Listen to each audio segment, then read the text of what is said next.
Hello everybody and welcome to Silverstone for the first race of a triple header here this weekend on the Silverstone Grand Prix circuit for the Radical European Masters. We've got three 60-minute races to look forward to around the full 5.9 kilometre Grand Prix loop. It is a glorious afternoon as you join Ben Evans here just on the Northamptonshire-Buckinghamshire border as the heat haze shimmers off the car. We've had a hot, humid and sticky day with the heat rolling in and out, and now we are looking forward to really entertaining trio of races. It's Bradley Smith who lines up in pole position, and he shares the front row with Alex Kamardia. Then it's Chris Hyman and James Littlejohn on row two, from Jamie Constable and Andrew Ferguson. Then Alain Costa and John Corbett, Marcello Marattiotto and Ollie Hancock, Ricardo Donor and Jim Booth on the sixth row of the grid. And then Yanni Herpier and the very experienced Nick Pavmore from Faisal Bin Laden and Martin Verapy,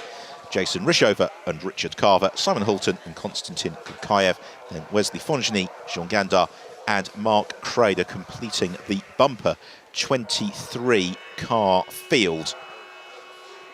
Well, it is an hour-long race. Of course, they've got to make the pit stop in the middle period of the race, and the way that success is balanced out through the season is through the success seconds. What that means is that we're looking at a very, very long pit stop for the driver who is second on the grid, Alex Kapalia. He's going to be in the pits 30 seconds longer than the former Radical European Masters champion Bradley Smith, who lines up in pole.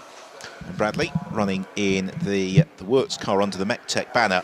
You might recall his absolutely brilliant title fight with Tristan Vidas a couple of seasons ago, and then Bradley's moved on to bigger and better things, returns to the Radical European Masters this weekend, and is surely going to be a driver to contend with, because when he was working his way up through his Radical career, he was always a driver who was very, very hard to overhaul.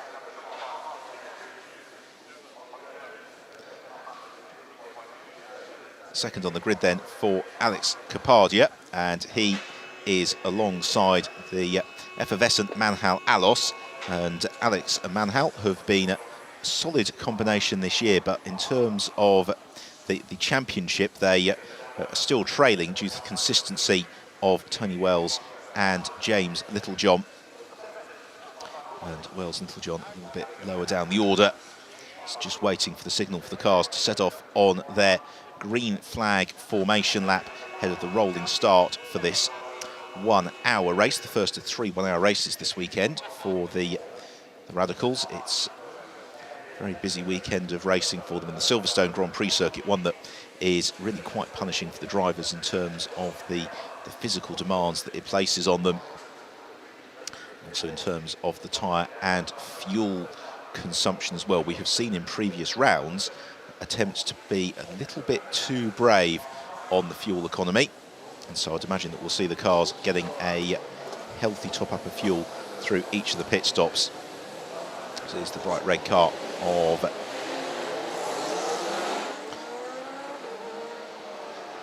Bradley Smith, who leads them off onto the formation lap. A great mix of cars as ever in the Radical European Masters. We've got the Super Sport class, which is for the SR3, the SR3 RSX, and then we have got the Masters class, which is for the SR8s and the RSX Spider, and a good balance between the various types of cars. So expect to see a varied race here, because the Spiders are ferociously quick in a straight line. But interestingly, talking in the paddock, Bradley Smith, the pole sitter, taking the Spider in quite a different setup direction this weekend to some of the other drivers, and it seems to have been really working for him. He's got the car exactly how he wants it to be. The question, though, is going to be, as it has been throughout the course of the year with the Spider, is will it be able to race consistently over the 60 minutes? Then we have got third place car on the grid. That's Darren Burke and Chris Hyman. Darren Burke, who was a star of Formula Ford 1600 a few years ago, he shares alongside Chris Hyman, and that's mainly because Chris's normal driving partner, Alex Mortimer, is to be found in car 62 alongside Mark Crader. But of course, there is a big balance as to, do you send your professional driver out, the more experienced driver out first, or do you let them take over the second half of the race? And certainly in the case of car 62, it's Mark Crader who's starting. You can see him towards back of the field.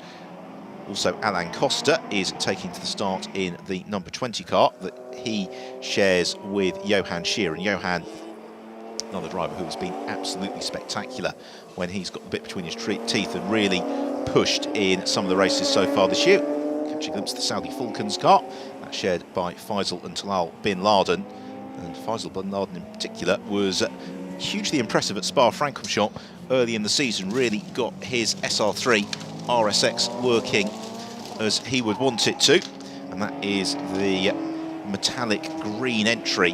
This is one of the biggest entries we've seen so far this year in the Radical European Masters, and therefore we can expect a race with plenty of intrigue. You just caught a glimpse of the number 2 car. That is James Littlejohn. He and Tony Wells at the sharp end of the championship and have really had all the luck that they've needed to go their way so far this season. That's not to do them a discredit, it's just that there have been races where they've had to overcome significant success second handicap or the like, and it always seems to have been that when in those races the cards have fallen in their favour, there's been retirements and they've been able to slip on to the podium. In terms of today's race, but that's Kapadia and Manhals who are carrying the most success seconds amongst the Masters class runners, with Jamie Constable also carrying 15 seconds, John Corbett and James Winslow 10, and then 5 seconds for Jim Booth and 5 seconds as well for James Littlejohn and Tony Wells. So the colours to watch for: the bright red car is Bradley Smith, the black and white car is Alex Kapadia, the all red car is the Darren Burke and Chris Hyman entry, and then the blue and white car, that is James Littlejohn and Tony Wells. And then we've got Jamie Constable and Andrew Ferguson next along as they pace the field now through Luffield. We're about to go racing for the first time this weekend in the Radical European Masters. It is Bradley Smith who will look for the signal to change on the gantry that will allow him to get this race underway. You can see the red lights. We're waiting for them to change as the field bunch. Out they go, and we're off and racing, and it's a great start from Smith, although Kapadia tries to dispute it into turn 1. They all swing through, it's busy behind. Hopefully there's been no contact. Doesn't appear that that's been the case, as they then swoop on towards Maggots and Beckett's. Such a ferociously fast section of the circuit before they pick their way through Beckett's and then out of Chapel Curve onto the Hanger Straight, and already Bradley Smith trying to stretch his legs over Alex Kapadia. Kapadia, though, pushing hard in these early stages. He knows this is his best chance to stay with Bradley. Others running a little bit wide further down the field. Down the Hanger Straight for the first time as Littlejohn looking to make the move for third on Chris Hyman. Littlejohn darts to the inside. Chris Hyman, very experienced in GTs, Radical Racing, also the Formula Palmer Audi Championship. Actually, there's a Formula Palmer Audi alumni in the form of Wesley Fongenier a little bit lower down the pack as Alain Costa looks to the inside of Andrew Ferguson. And Andrew Ferguson loses the place to Alain Costa. Oh, that's a little bit aggressive from Ollie Hancock, as you'd expect from the former Formula Renault BARC champion. And Hancock trying to, I think, succeeding in overhauling Marcello Maratiotto. No, he doesn't quite. It's Marco Cencetti, in fact, who's starting the 29 car, which leads the Supersport class. So Cencetti, the Supersport, he has got Ollie Hancock trying to chase him down. They've got the car of Jim Booth between the pair of them. Also John Corbett under pressure from Cencetti as Littlejohn, again, looking to try and line up the move.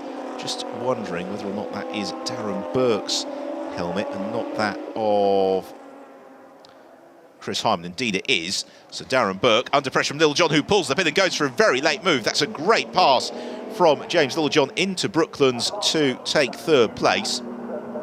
Silverstone, though, a circuit that James Littlejohn knows very, very well. He started his four-wheeled racing career here at Silverstone in the BRDC Formula Ford Championship going back to 2004, and has steadily worked his way up to racing Formula One, at least historic Formula One, as he demonstrated so ably at the Monaco Historic Grand Prix earlier this year. So the order at the end of lap one: Smith from Kapadia, then Littlejohn and Darren Burke, but Burke fighting back on James Littlejohn. Two drivers who are not inclined to give a quarter. They've got Jamie Constable homing into their tail in the second of the Spiders, and then we have got Alain Costa in sixth, ahead of Andrew Ferguson, John Corbett, Marco Cencetti, and Jim Booth completes the top 10. Down the Hanger Straight for the second time of asking already. Again, Littlejohn consults his mirrors. He can see the progress of Darren Burke. There's no way past into Stowe Corner for Burke, as swing through, pick up the traction, run downhill into the Vale. The camera angle, it foreshortens that run. It just makes the dip in the road as well appear a little bit less steep than it actually is. And then swoop through Vale and Club and along the sprint towards Abbey and Farm, and maximum commitment from Bradley Smith and Alex Capardia. And now Constable closing up onto Darren Burt. Then we've got Alain Costa, and Costa shaking off Andrew Ferguson. John Corbett tucked in behind Andrew Ferguson. Of course, we saw John's car having that horrendous accident at the start of the season with Andrea Fausti tangling with Phil Keane at Estoril. Fortunately, both drivers walked away. The car's somewhat less unscathed, so there's a new chassis for John Corbett for the remainder of the season. So coming to the end of lap 2, Bradley Smith's lead over Alex Capardia at the end of lap 1 was a fraction under 1.1 seconds. Seems, at least from the distance between the pair of them, as if Capardia has been able to peg that gap a little bit this time around. Meanwhile, Andrew Ferguson and John Corbett, they continue to fight over 7th and 8th. And they have got Marco Ciancetti, the leading Supersport runner, snapping at their heels in 9th. Ollie Hancock is the second for Supersport cars, ahead of Nick Padmore. And Nick Padmore, like James Littlejohn, another historic Formula 1 racer. Again, a very, very versatile driver. Now here is a look at Ollie Hancock trying to make the move on Jim Booth into the loop, and there wasn't much space there. Ollie Hancock able to sneak his way past. More overtaking antics, and that is Konstantin Gugkaev to the inside of Jean Gandar. Down the hang straight, you can see that train of cars headed by Ollie Hancock. He's surely going to be overhauled by Jim Booth as they run down the hanger straight. Indeed, Booth powers past. And we've got Nick Padmore, that's Nick in the Royal Blue car. He's got Ricardo Dona just behind him. Dona, who's been one of the consistently quick drivers in the Supersport class throughout the course of the season. It means he comes into the race carrying some 40 success seconds. Which, even for Ricardo's formidable ability, I think it's going to be just a little bit too much to overhaul. Darren Burke staying with James Littlejohn, trying to keep Jamie Constable behind him as they swing through the loop. Constable, though, one of the early adopters of the Spider, a driver who's really been able to get the best out of the car, and I think we've really seen this year in the Radical European Masters that parity, if not the superior performance of the Spider in recent events. It was just poor fortune, really, that stopped the Spiders absolutely dominating in Paul Ricard. And now Bradley Smith has got Alex Capardia. 1.3 seconds the gap at the end of the last lap. It goes out by a 10th of a second to 1.4 seconds. And really all of that time for Bradley Smith is gained during that first sector, which includes the run from Copse to Maggots. It includes the run from Chapel Curve most of the way to Stowe. Back to the fight for second amongst the Supersports. And Ollie Hancock's got his mirrors full of Nick Padmore, with Ricardo Dona just behind. Martin Verity closing up as well. And there you see Verity, the red and white car. And they've got Faisal Bin Laden as well, just tucked up behind them. So this, a very nice scrap. Drivers of vastly varying abilities as well. Ollie Hancock and Nick Padmore, as we've covered, hugely experienced. Ricardo Dona likewise in these Radicals. And then Martin Verity, one of several drivers in the field who's come up into Radical racing through the SR1 Cup, which is the entry championship for Radical competitors. It is a fantastic package whereby you get a car, you get a race calendar, you get tuition, and then you really are ready to kick on with the rest of your Radical career. Padmore turns through Stowe. Just has to be wary, the corner really does tighten. It was a piece of circuit that was changed between the 1990 and 1991 seasons to tighten Stowe, and it then turned Club into the Club and Vale complex rather than the fast right-hander that used to be previously. And as they turn into Abbey, this is the section of track that was changed ahead of the 2011 season, whereas previously they'd have swung left then right down through Bridge. Now they swing right through Abbey, then left through Farm. Well, here is our race leader, Bradley Smith, and Smith so far dominating the opening 8 minutes or so of the race. He is not able to break clear of Alex Kapadia, but he's not going to be too worried about that, because as we said at the top of the programme, Kapadia and Alos, who will take over from Kapadia at the pit stops, they've got 30 success seconds. So really, the lead for Bradley Smith is 1.2 seconds plus 30 seconds, because that's what Alos would have to overhaul in the second half of the race. So instead, for Alex Kapadia, more importantly, it's to work with Bradley Smith to see what sort of a buffer he can build out over James Littlejohn, over Darren Burke, over some of the others, before he comes in for his mandatory pit stop. His lead over Littlejohn, 4 seconds at the end of the 4th lap of the race. Now, Littlejohn has got 5 seconds additional time in the pits. So that means that when Tony Wells takes over, he will have a 25-second shorter pit stop than that of Kapadia. Darren Burke and Chris Hyman, they have got no success seconds, this being their seasonal debut, and therefore they have every opportunity to challenge a little bit later on in the race too. Likewise, Jamie Constable, he's got 15 success seconds on the back of his exploits in previous rounds.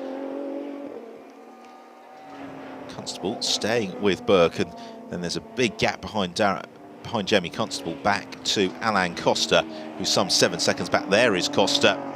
But that number 20 car you should watch for later on in the race, because that, when Johan Scheer gets over, he will be carving through the field again.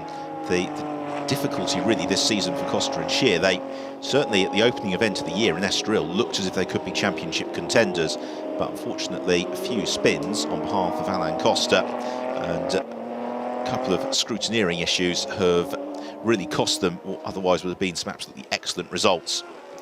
Andrew Ferguson in 7th place, still withstanding the challenge of John Corbett. And Andrew, who's been almost never present in Radical racing for many, many seasons, enjoying a good year this year. And something we've got to bear in mind, we're only 11 minutes into the first race of the weekend, is that the way that the success seconds play out over the course of the weekend is that we will see a very different complexion to each and every race. As for now, Bradley Smith without success seconds is, barring disaster, you'd suggest fairly likely to win this one.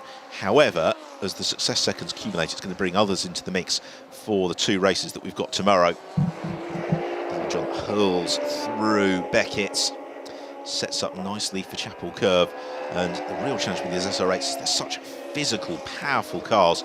You really have to hustle them, whereas the Spider is a very different driving technique, much smoother, much softer with the steering input, and likewise with the SR3 RSX, very different again because the braking distances are so short in it. Darren Burke just clips the apex at Stoke, runs into Vale. You can see that Littlejohn is just beginning by a 1/10 of a second or so, lap upon lap, to open up a little bit of daylight in that fight for 3rd and 4th. He's also more than cognizant of the progress of Jamie Constable behind him, and Constable trying to chase him down. He can't do it on the way into Abbey.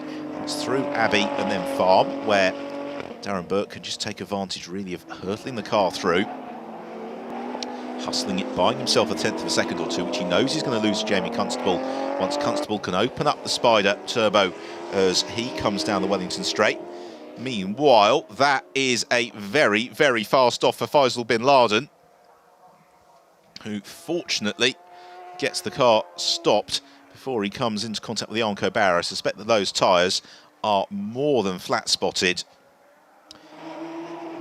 Great scrap going on a little bit lower down the order. That's Wesley Fongenet in the number 12 car, and he has got Mark Crader and Konstantin Gunkayev bottled up behind him. Konstantin Gunkayev and Ivan Lukasevich, who have, I think, joined the championship in Spa and been very impressive thereafter. And there is some wonderful dicing throughout the field. Jason Rishover and Simon Hulton doing battle. Hulton, one of the many Swedish Radical competitors that often make the trip over to Silverstone Grand Prix circuits. Ollie Hancock back onto terms with Jim Booth. This is possibly how it all started, a carbon copy of the move a few laps ago, and Jim Booth did not want to give Ollie Hancock any space whatsoever. is the spread of the leading quartet. Now, the key here is that Alex Kapadia has gained another second or so over James Littlejohn. That gap goes out to 5.4 seconds. And that's quite important, because what it means is that post-pit stops, as it stands, Tony Wells will emerge with about a 20-second advantage over Manhal Alos. Jamie Constable might be able to jump both of those combinations, as will Chris Hyman when he takes over from Darren Burke. And this leading quartet, you can see now that Burke is just pulling the pin on Constable. That gap goes out to 2.5 seconds. So as we approach 1/4 distance, Bradley Smith leads the way, Alex Kapadia second, James Littlejohn is third, Darren Burke fourth, Jamie Constable in fifth, from Alain Costa in sixth, Andrew Ferguson seventh, eighth is John Corbett, ninth is Marco Ciancetti, and the Supersport class leader. In 10th place is Jim Booth, 11th place is Ollie Hancock, he's second of the Supersport runners. From in 12th and completing the Supersport podium, it is Nick Padmore. As Kapadia starting to come back at Bradley Smith. That gap is now down to 0.9 of a second, and Kapadia really starting to hustle now behind Smith through the slower corners. And this is what I wondered was going to be the case, because the Spider just a little bit more aggressive on its tyres, and that is another moment, and it's Alain Costa who goes off. And just as we said earlier on that Costa and Johan Scheer's title charge has been harmed by misfortune. Now, it looked as if the front right suspension had possibly had an issue there on Costa's car. I'd be quite surprised if he is able to make it through to the end of the lap, because that didn't seem to be driver error. That seemed to be some sort of mechanical issue that had put Costa off the road. And again, in terms of Johan Scheer and Alain Costa's title charge, I suspect that well and truly puts them out of contention.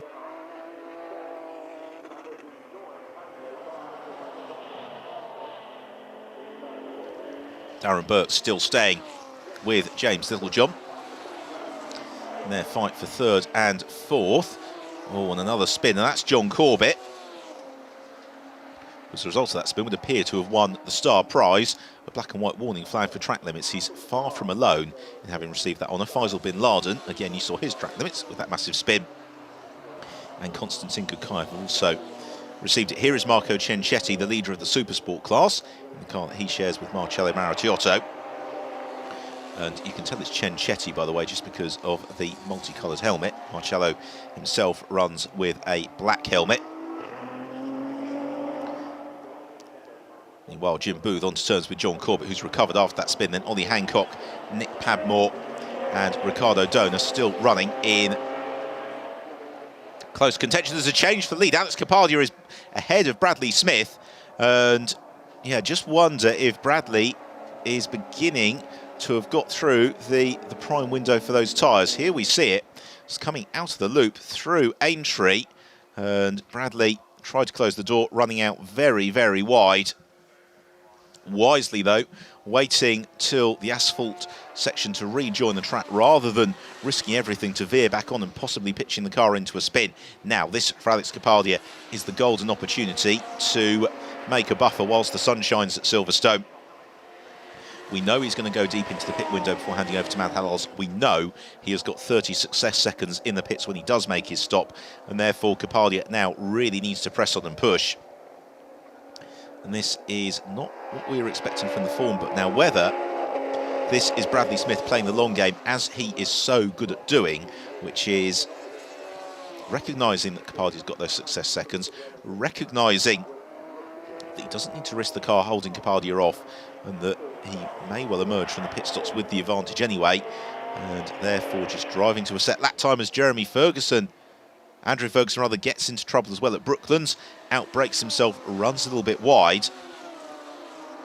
And again, this is what we were saying at the start of the broadcast, as Ollie Hancock defends from Nick Padmore into Copse Corner, is that it's a very hot, sultry, sweaty, sticky day here at Silverstone.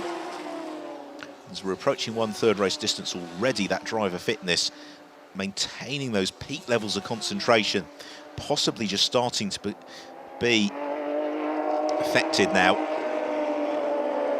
Not so much amongst the Supersport drivers, but certainly the Masters class cars, which are that bit heavier, that bit faster, that bit more physically demanding. Nick Padmore admirably demonstrated the real challenge in the SR3 RSXs. These cars have breathtakingly short stopping distances. You ever see them in the flesh, they brake for the corner so much later than you expect them to. And that means that Padmore, even though he's closing on Ollie Hancock down the hangar straight, he can't quite poke his way past into Stowe. Meanwhile, through the Vale on that occasion, both John Corbett and Jim Booth, to an extent, were struggling to make the apex. And it shows just how the cars and the track evolve as the race unfolds. Also looking increasingly sprightly, there he is Ricardo Dona, as the safety car has come out. The safety car has been scrambled. The reason for that, we know not. And that is an absolute disaster for Alex Kapadia and Manhal Alos. The race leader Kapadia had just built the best part of a 7-second buffer over his rivals, and that is the reason. It is the stricken car of Alain Costa. And if we see a replay of the moment he went off the road, you'll see the side of the car that's obscured from view. It was the front suspension seemed to have an issue. And although he's a long way from the track, he's right in the firing line, in the braking zone into Village, and therefore if somebody else were to have an issue, then they would potentially risk striking that car of Costa, and that is why we've got the safety car coming out exactly as we hit 1/3 race distance. So it is Alex Kapadia who leads the way. Second place is Bradley Smith. Third, James Littlejohn. It's good news for Littlejohn and Tony Wells. Fourth, Darren Burke and Chris Hyman. Good safety car timing for them. Fifth, Jamie Constable. Sixth, Andrew Ferguson. Seventh, Marco Cenchesi. He leads the Supersport class. Eighth, John Corbett. Ninth, Jim Booth. 10th, Ollie Hancock, second in the Supersport class. But this isn't such good news for Ollie Hancock. He hands over to Mark Hignett, and Mark would have been looking forward to quite a buffer over most of the Supersport runners. 11th place and third in the Supersport class is Nick Padmore, and again, he's due to hand over to Neil Houston. Not such good news for Nick and Neil. They would have hoped for a nice buffer over some of their rivals. It does make life easier for Ricardo Dona, although the huge quantity of success seconds that he's carrying will now be exacerbated by the fact that the field all get bunched up. When the pit window does open, which is going to be in 4.5 minutes' time, they have to go past the pit lane open board before they can pit in. Now, depending on the pace of this lap behind the safety car, it might just be on this lap. I think that's in turn going to depend on the recovery of Alain Costa.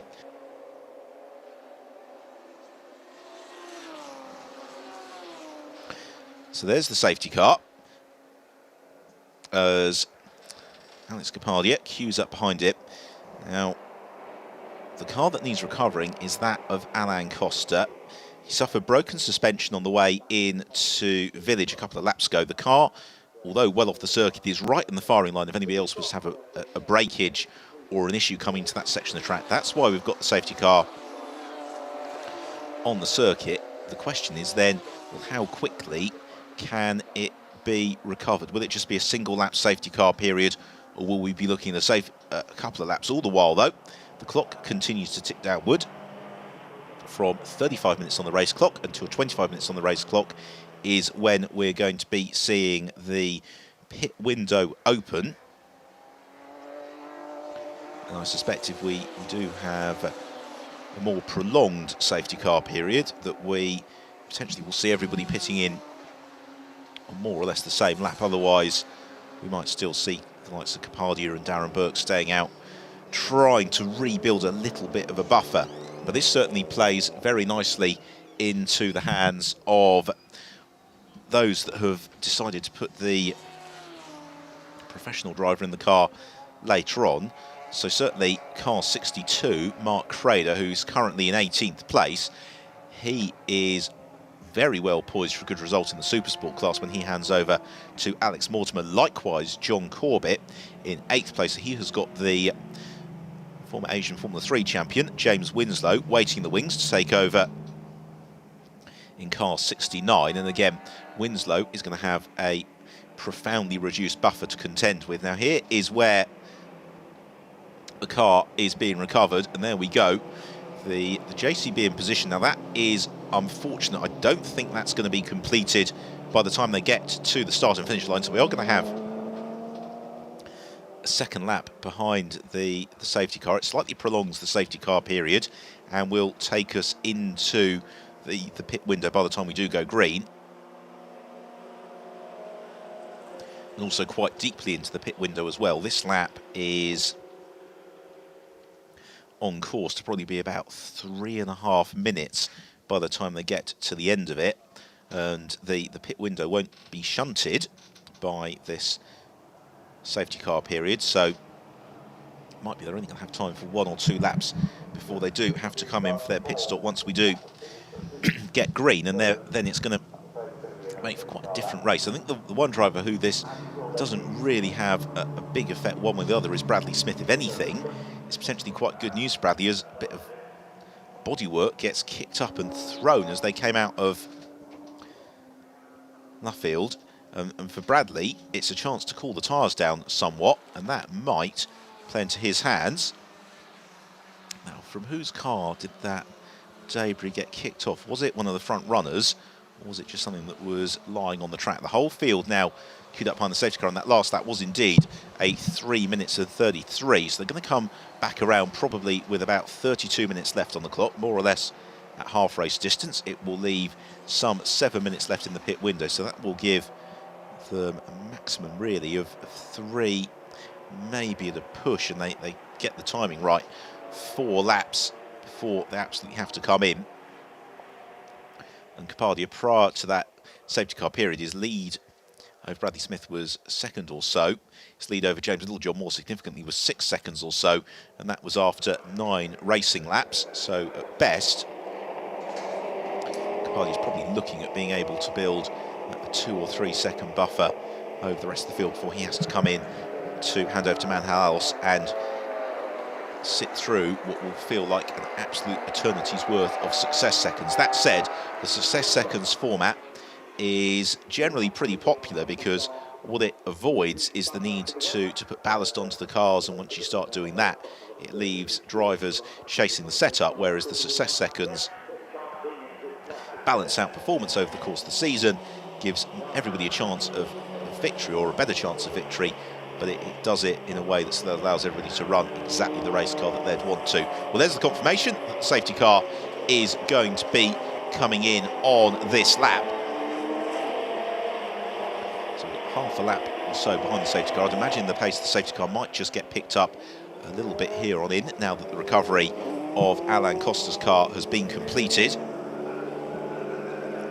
Another driver who might well benefit from this in the Supersport class is Ivan Lukasevich. Lukasevich will take over from Konstantin Gurkaev in 20th place and has been a really impressive performer on the occasions that we've seen him so far this season. So watch for the progress through the field of the number 9 car. Watch for the progress through the field of the 62 car. And watch for the progress in the Masters class of the 69 car when James Winslow gets behind the wheel.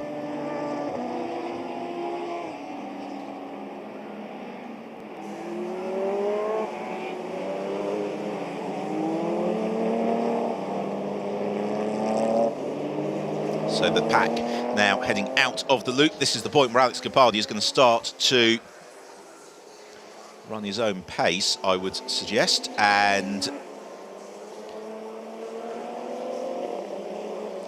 just look to bunch them up. What point does he pull the pin? Traditionally here, it's coming out of Luffield. You might also want to do it coming out of Brooklands if you give the safety car enough of an advantage, and certainly Capadia picking the field right off,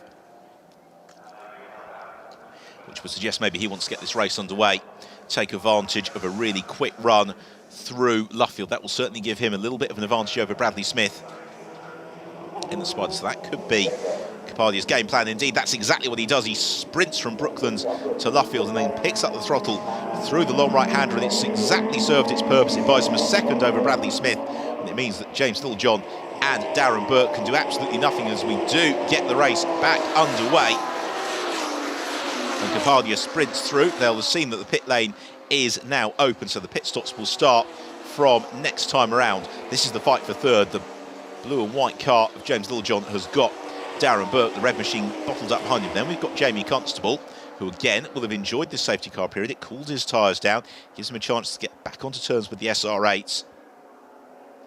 And then Andrew Ferguson in 6th. There he is. He's coming down onto the hangar straight. And Capaldia trying to sprint clear of Bradley Smith. Bradley, though, draws ever closer to Capaldia. It means that Alex can't take his preferred racing line into Stowe. He does need to cover the inside a little bit as Jamie Constable makes the move for 4th on Darren Burke. Jinks to the inside. Gains the place. And Darren can't do an awful lot about that as Bradley Smith in 2nd place, snappy at the heels of Alex Capaldia. Now, is Bradley going to come in at the end of this lap and get his pit stop out of the way? The likelihood of a second safety car period within the pit window, you'd have to say, is fairly remote, provided that they get through this first racing lap. And therefore, the call might be from the Mech Tech squad, let's get Bradley in and out of the traffic. The same could go for Jamie Constable, because Darren Burke, as yet, unable to find a way past Jamie. And Jamie's going to have the straight line speed advantage along the Wellington Straight. And Silverstone, one of the circuits where the performance between the SR8s and the Spiders balances out really nicely, because the SR8s, you can hustle a bit more through the slower sections. The Spiders, absolute rocket ships on the straight. And as a result, Jamie Constable holds on in 4th position. Darren Burke has to settle for 5th, as we are at exactly half race distance. And yes, Bradley Smith does indeed duck out of the traffic, so he gets his pit stop out of the way nice and early as Capaldia accelerates through. Capaldia, I think, is going to have time for 2 more laps, because you can pit in after 25 minutes left on the clock, provided you don't go past the pit lane closed board. Bradley Smith rolls all the way to the far end of the pit lane. Also in is Andrew Ferguson. Looks like Marcello Marchiotto possibly mistake his pit stop. Bradley Smith, although he's doing the whole race single-handedly, has to vacate the cockpit whilst the car is refueled. That's why you see him jumping out of the car before the work gets underway. So elevates this as the fight to 2nd, 3rd and 4th. And there is Jamie Constable. And Jamie now coming back towards James Littlejohn. Also into the pits is Jim Booth. Jim, the American driver, who is, for my money, one of the most improved drivers in the field this year. He has been steadily quicker with each and every appearance. Now, through Vale and Club, Darren Burke gets onto terms with Jamie Constable. Constable will hope that the sprint to Abbey buys him a couple of car lengths or so over Darren Burke. It seems to have done just that as they swing through Abbey and then around through Farm before jumping on to the brakes of the challenge into Village from Darren Burke. There was a gap left to the inside by Jamie Constable, and Darren Burke reclaims the place. This elevates him into 3rd. Of course, he has got to pit in to hand over to Chris Hyman. Jamie Constable's got to pit in to top up the fuel, but he will be doing the whole 60 minutes single-handedly. And already Constable looks to fight back on Darren Burke down the Wellington Straight. It means that Burke plants his car squarely in the middle of the road, daring Jamie Constable to pull the pin and do something brave to the inside, or something absolutely phenomenal to the outside. And Jamie thinks that neither is a particularly good idea, and therefore he decides enough's enough. He rolls into the pit lane. And there's going to be time, actually, for this lap and one more, for those that want to go all the way to the wire. In the pit window, Alex Capaldia's lead over James Littlejohn is out to 3.6 seconds. Littlejohn has got another 2 seconds over Darren Burke. Quite a few of the Supersport cars have come in as well, not least Ricardo Donor hand over to Stuart Mosley. This is Wesley Fongini rolling into the pit lane as well. So Fongini in. Nick Padmore is in as well, to hand over to Neil Houston. So the pits suddenly getting very busy with all the driver changes that need to be undertaken. Now this potentially a crucial pit stop, or is it? John Corbett, information suggested it was going to be James Winslow who was going to take over for the second half of the race. For my money, that looks like John going the whole way single-handedly. Meanwhile, that's why Wesley Fongenay was going slowly into the pits. A half spin from Wesley.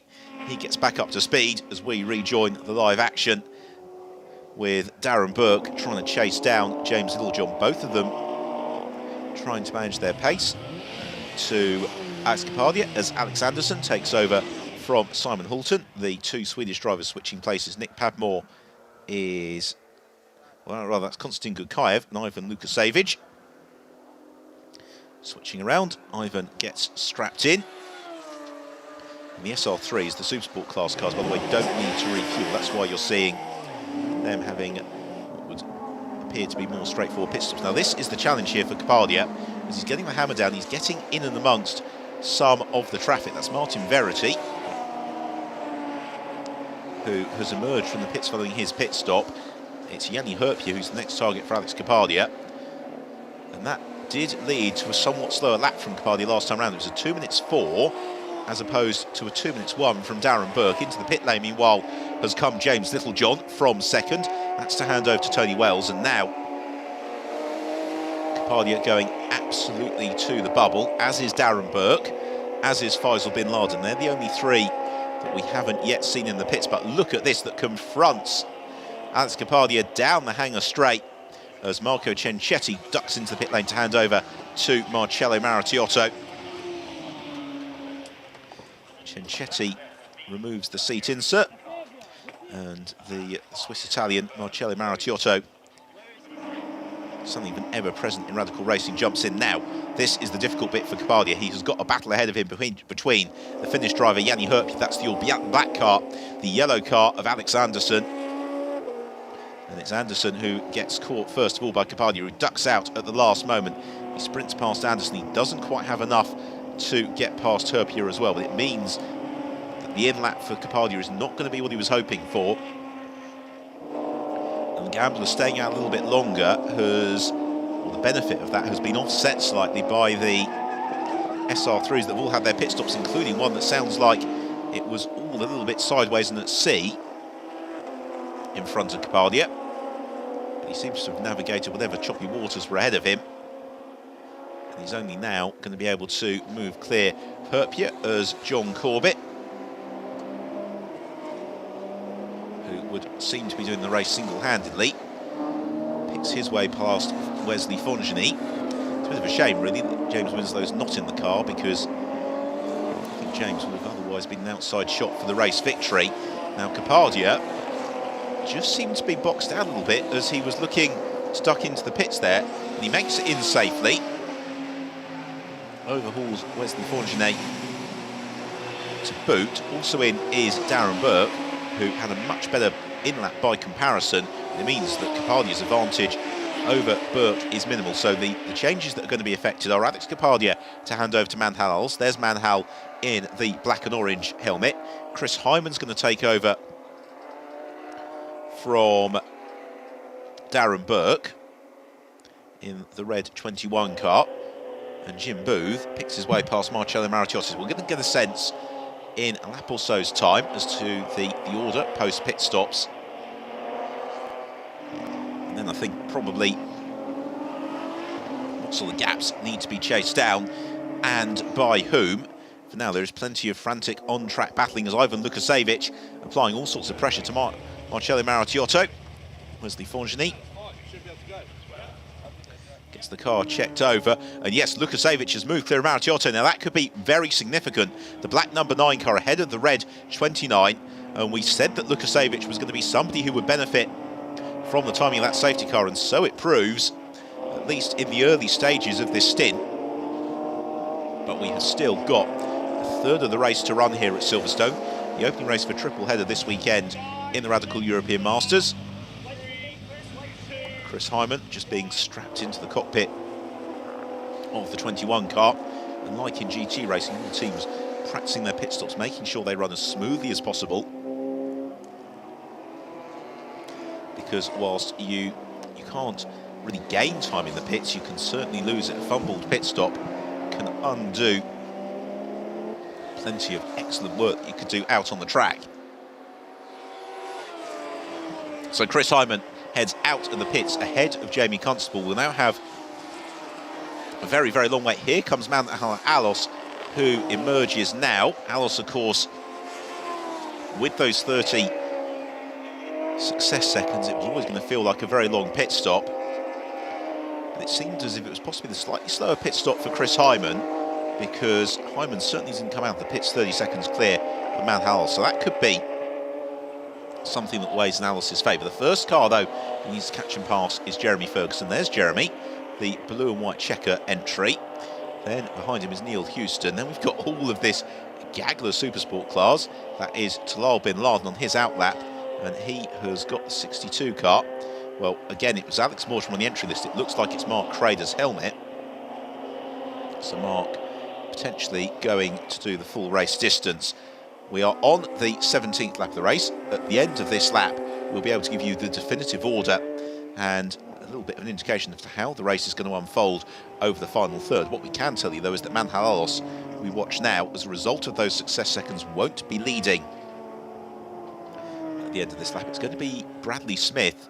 Oh, and a problem there for Chris Hyman on his outlap, and that's a disaster for Chris Hyman, who took over a car in a commanding position from Darren Burke, and I rather fear that if he's lost the engine there, that is going to be prompting another safety car. Now he gets the car fired up. Now has to wait for a gap in the traffic, and that is a real shame for Hyman.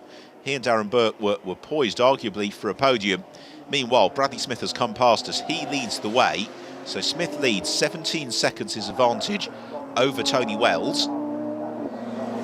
In third place, I think it's going to be Jeremy Ferguson, and then fourth, Manhal Alos. As they swoop through. No, in third place it is Mike Cantillon. Ferguson comes into the pits. In fourth seemed to be Mark Hignett. He also leads the Supersport class, having taken over from Ollie Hancock. And then in fifth is Manhal's Jeremy Ferguson, possibly picking up a slow puncture, rolls to his pit box. So our race leader is car number 91, Bradley Smith.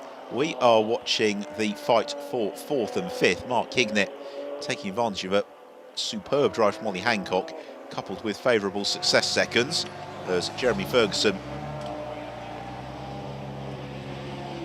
I suspect possibly Andrew doing the whole race, gets the car attended to. Mark Hignett defending from Alhausen. Look at this gaggle of cars fighting behind. Mark Crader gets demoted by Ivan Lukasevich. Lukasevic's next target is Jason Rishover. They've all got John Corbett up ahead of them. And Lukasevich on the cusp of moving into third place in the Supersport class. If he can hold off Rishover through Vale and Club, he can't. Rishover able to regain the place. Also carving through is the bright red car, Marcello Maracciotto. He's just tucked in behind the Saudi Falcons car of Talal Bin Laden. Maracciotto carves past Bin Laden. Next along is the bright red car of Chris Hyman as Bin Laden runs wide across the runoff area, the exit of Farm.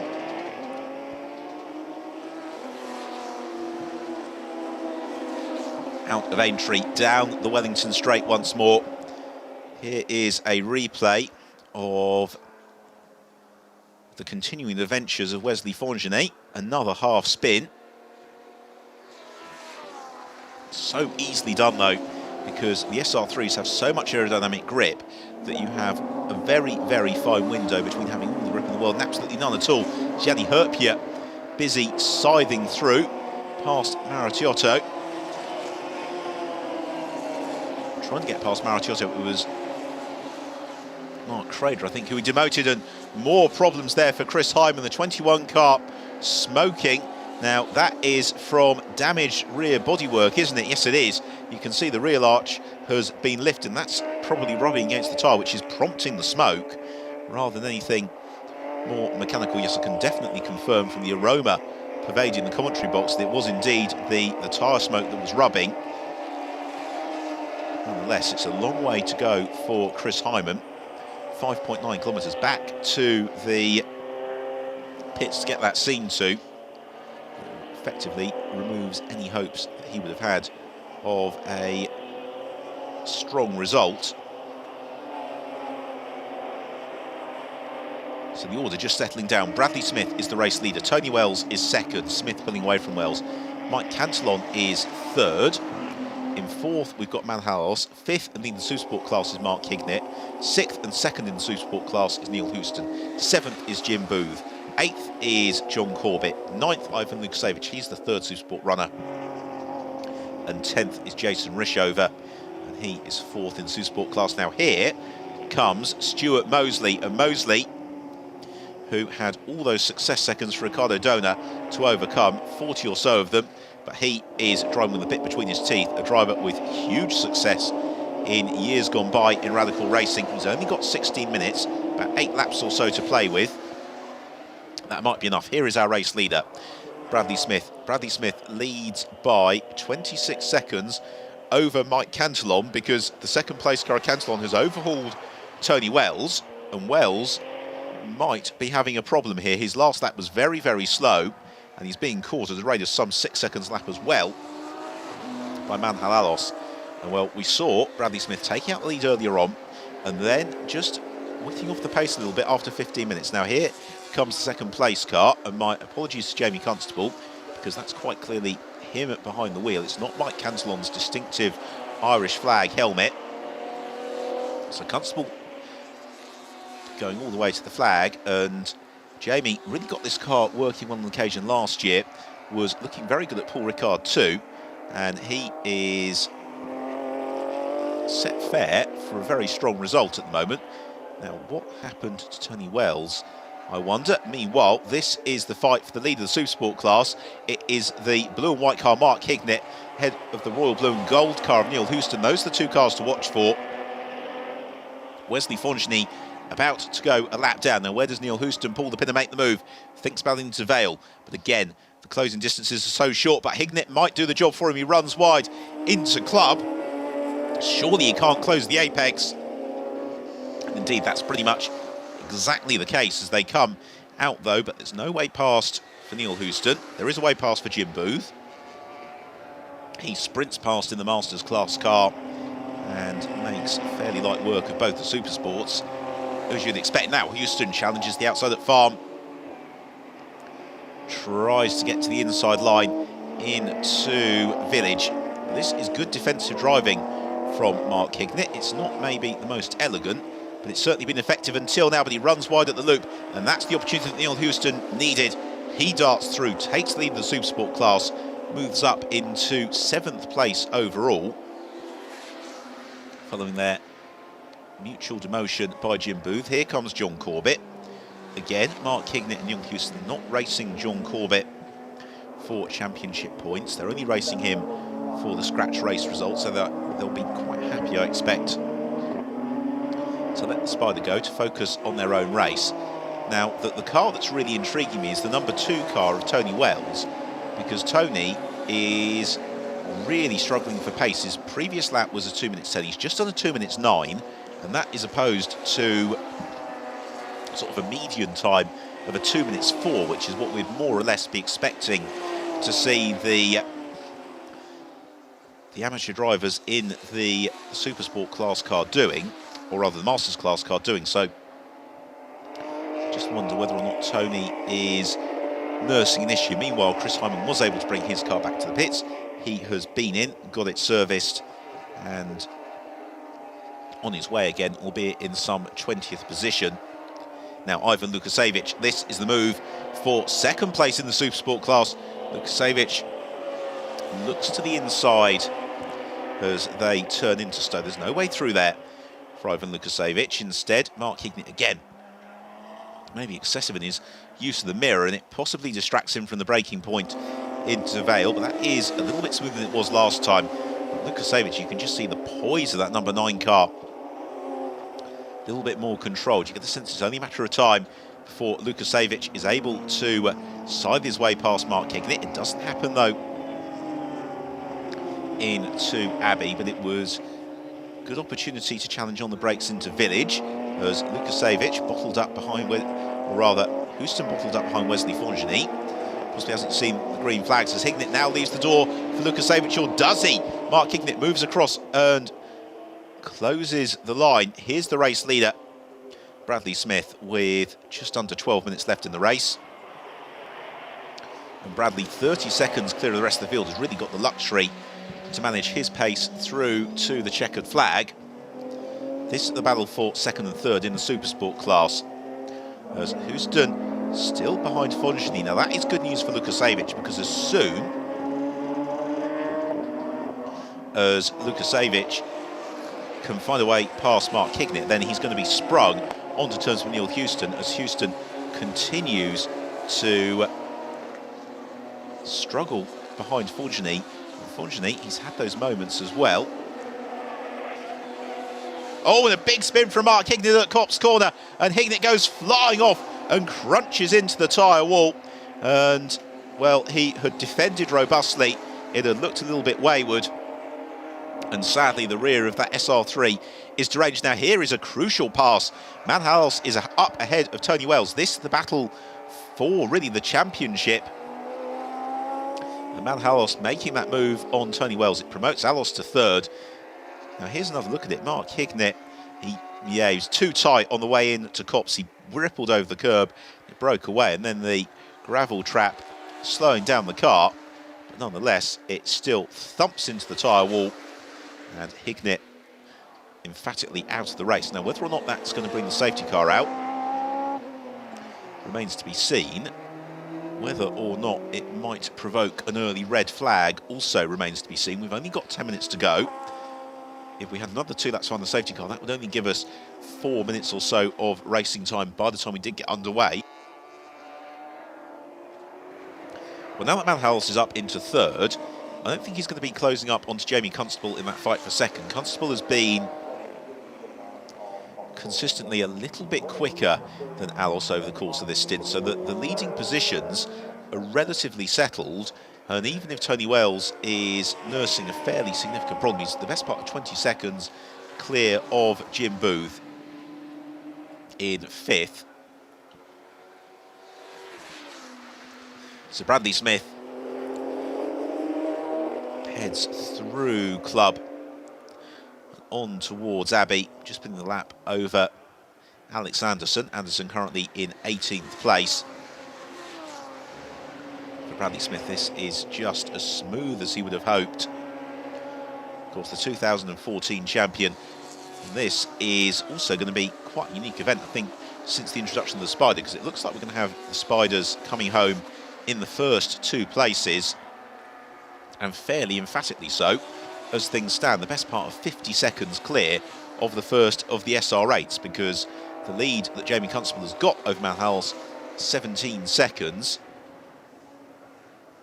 And that is only extending so far through the early stages of this, the 23rd lap of the race.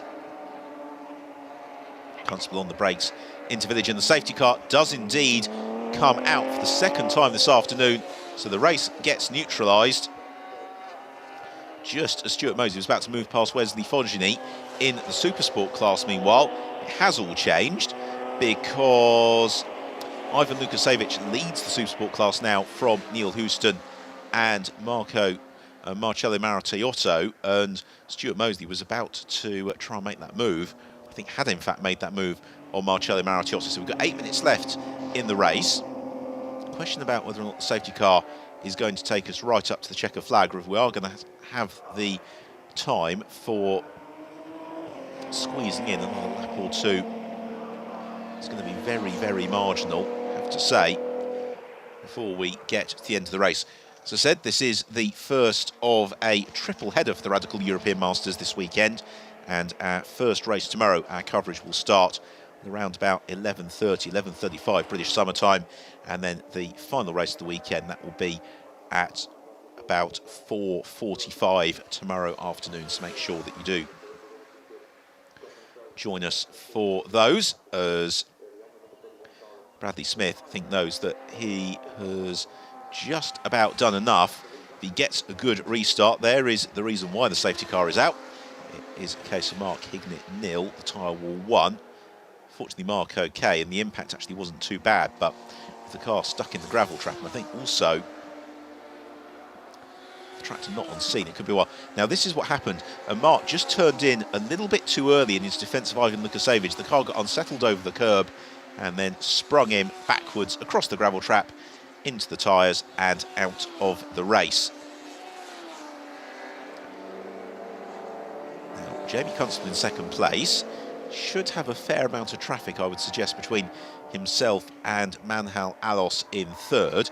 Certainly, I think that Bradley Smith is going to really benefit when we do get underway from having Alex Anderson just behind him in the bright yellow SR3, because it means that Bradley will be able to pull out a big advantage with no overtaking allowed before they get over the start and finish line. Bradley will have the luxury of pulling clear, probably on the exit of Brooklands, as we saw Alex Capaldi doing earlier on in the race, and that will buy him the vital seconds that he needs to confirm the win. As I say, that is if we don't see the red flag coming out, because it's going to take a little bit longer than the 6 minutes or so left in the race to recover the car of Mark Hignett.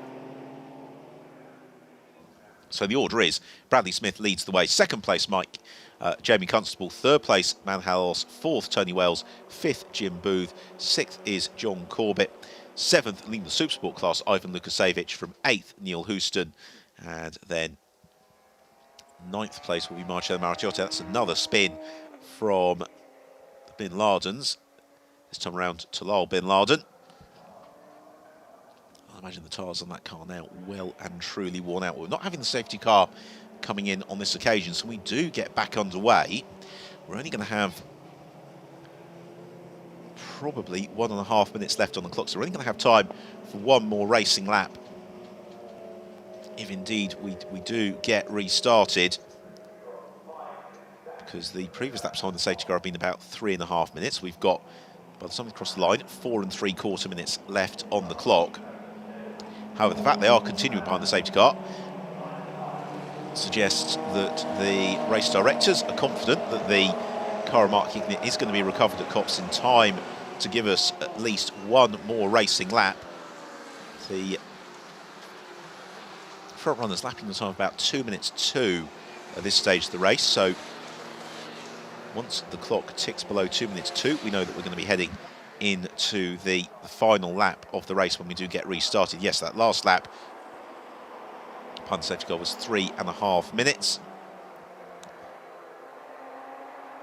No word yet as to whether or not Mark Hignett's car has been recovered. I think the good news is it's not going to affect too many people's races unduly. The only driver who really might benefit from this is Stuart Mosley, because Stuart, currently fourth in the Supersport class, bottled up behind Marcello Maraciotta, might fancy a crack at Neil Houston, Ivan Lukasevich as well. So watch the number 3 car. There you saw him, the silver and black car. And that would be a quite remarkable performance for Stuart Mosley, given that Ricardo Dona, who he took over from, had 40 seconds additional pit stop time as a result of successes in previous races.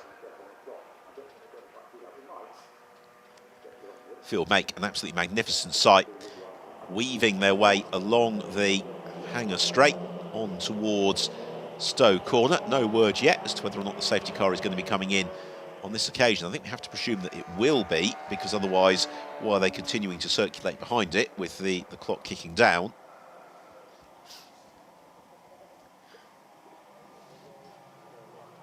And yes, the safety car is going to be on this lap according to our timing screen. So that's good news. We will at least get one lap of racing, but it is going to be just that solitary final lap sprint to the flag, because there's going to be well under a lap time left in the race by the time that they do make it back to the start and finish line. We've got some more debris on the track there on the exit of Club. Not quite sure whether or not that's part of a radical or whether or not it might just be a little bit of circuit dressing that has been kicked up until Bin Laden takes evasive action. Now for Bradley Smith, really, it all boils down to, can he execute the perfect restart? The smart money would be yes, he can, because he's got Alex Anderson behind him. He knows that he'll be able to pull well clear of Anderson between Brooklands and the line, and that is what he's going to look to try and do. Tony Wells, meanwhile, he was struggling with an issue, and there is a risk here for Tony that he might get shuffled down to 6th place or worse, which is not going to be helping he or James Littlejohn's championship charge too much either. The Supersport class win is going to be something of an all-out bum fight. Ivan Lukasevich currently leading it from Neil Houston. Marcello Maratiotto as Bradley Smith weaves. He can see the lights are out on the safety car. He knows this is going to be the final lap of the race. They'll all be desperate not to do anything silly. They'll all be desperate to make sure that nothing goes wrong. And now when does Bradley Smith pull the pin? He doesn't do it on the way into Luffield. He'll do it on the way out of Luffield. Take advantage of the acceleration of the Spider. And that's exactly what he looks to do now as he unwinds and is about to start the final lap of the race. And you can see all the queuing that's going on behind as Smith sprints on towards Copse Corner. He has done what he needs to do. What about those behind? Just hope we don't have some sort of a moment as Jamie Constable trying to pick his way past. And that's not a pass for position, it's more just to consolidate the track position over Manhalos, but it's nonetheless a brave move and a problem for Bradley Smith. Bradley Smith slows on the final lap of the race and Jamie Constable takes the lead. And what a disaster for Smith. Something went wrong between Copse and Beckett, and Smith, who looked as if he was home and hosed, had unfortunately encountered some sort of an issue, and Constable's been passed as well here by Manhalos, and now it suddenly is all on for the final 5 kilometres of the race. Jamie Constable powers back ahead of Manhalos down towards Stowe. Oh, but he makes a mistake, locks a brake. Does he cover the apex? Just about, but Alos looks to fight back as well. This, the fight for the lead and the win after that problem for Bradley Smith as they turn through Vale into Club. A mistake from Alos. He just bobbles wide. It's going to give Jamie Constable just a little bit of breathing space. Meanwhile, Tony Wells struggling. He's going down the field and gets hit by Marcello Maratiotto, and around goes Tony Wells and possibly out of the race. That was a big hit on the tail of Tony Wells' car.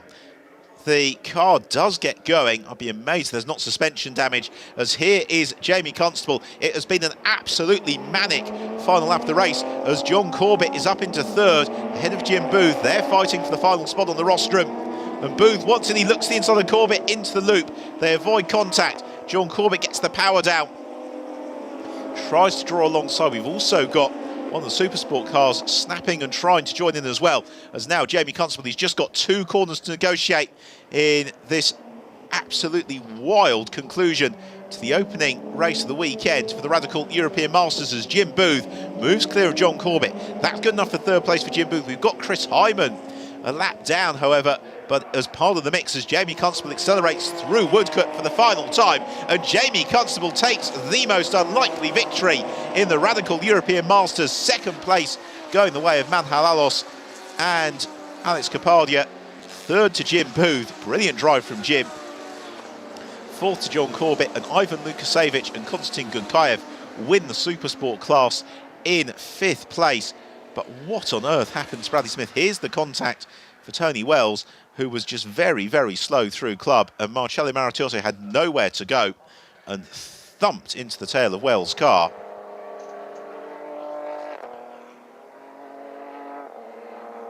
And that was Jim Booth hitting the debris and flinging it into the path of Ivan Lukasevich. And it was just one of those laps, but it's a race that has rewarded Jamie Constable with victory. For Manhalalos and Alex Kapadia, a great performance for them in terms of the championship fight. And Jim Booth, an outright race podium. Well, he has been steadily improving all season, and finally he gets the result that he's deserved. So Constable wins it from Alison Kapadia, then Jim Booth, John Corbett in 4th, Konstantin Gunkayev and Ivan Lukasevich in 5th. They win the Supersport class from Ricardo Dona and Stuart Mosley. Bradley Smith recovering ahead of Nick Pavlor and Neil Houston, who complete the Supersport podium. That's Jason Rishover, Yanni Herpia, Mark Crader, then through Martin Verity, Richard Carver, the Bin Ladens in 14th place.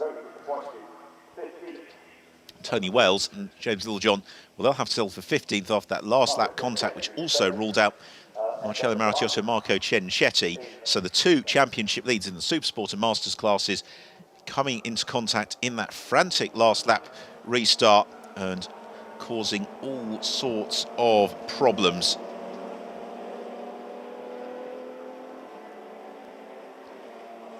So Jamie Constable heading along to the Parc Fermé.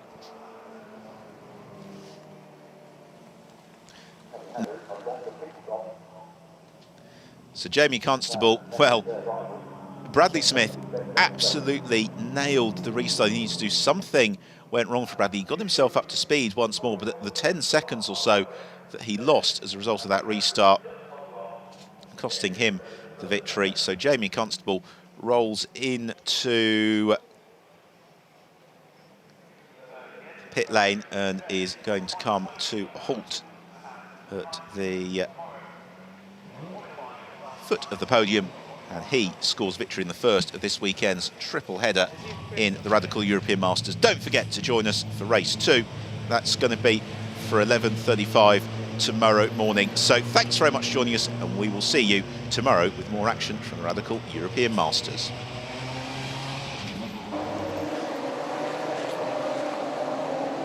Well, this is a look back then at the very best of the Radical European Masters race, with Bradley Smith taking the lead into Copse Corner from Alex Kapadia, as behind Konstantin Gurkaev pushing just a little bit too hard.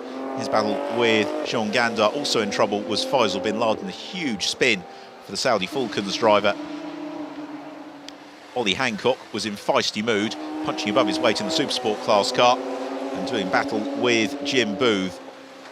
And then Alain Costa, suffering some sort of car failure, pitched him off the road into Village, and the retrieval of Costa's car brought out the safety car that took us in to the pit window. It's John Corbett's another driver who was pushing the limits. Of course, also flying was Darren Burke, and he was disadvantaged by the timing of the safety car. So then some frantic action through the pit cycle. Wesley Forgeny having a number of spins. And then later on we had the safety car after Mark Hignett lost it at Copse Corner and made very good friends with the tyre wall. Then came down to a one-lap shootout as Bradley Smith slowed it, promoted Jamie Constable as the championship leaders tangled. Tony Wells pitched in spin. So Jamie Constable taking a win from Manhal Snats Kapadia, with Jim Booth completing the podium, Ivan Lukasevich and Konstantin Gurkaev winning in the Supersport class. We will be back tomorrow at 11:35 with all of the action from the second race of the weekend for the Radical European Masters. Until then, it's goodbye from Silverstone.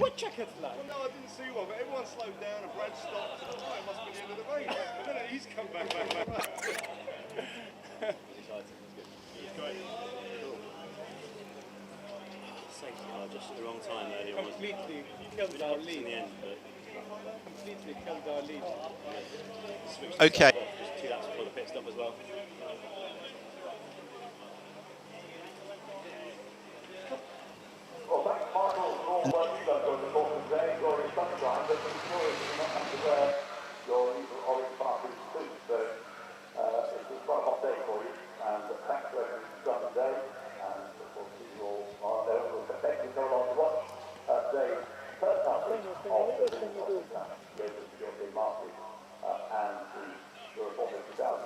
La posso coprire? Posso coprire la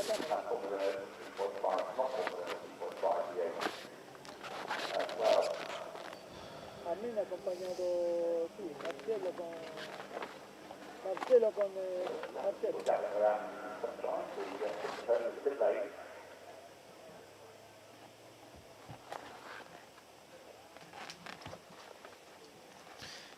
Yeah. I'm ready now.